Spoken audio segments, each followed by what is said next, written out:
امروز 26 آذر ماه، روزی که دیپلماسی استقلال و ارتباط را در تاریخ به هم پیوند می‌دهد. 1777 در چنین روزی فرانسه به عنوان نخستین قدرت بزرگ اروپایی ایالات متحده آمریکا را به رسمیت شناخت. اقدامی سرنوشت‌ساز که مسیر استقلال آمریکا را هموار کرد.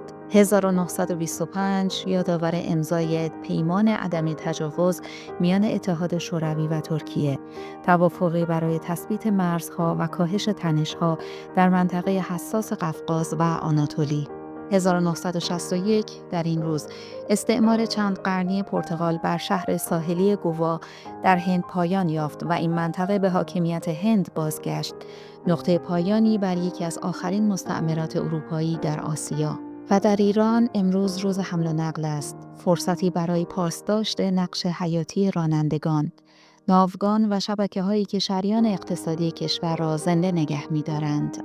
فردا 27 آذر روزی از اتفاقات خاص که جریان تقویم تاریخ را دوباره به حرکت وامی دارد.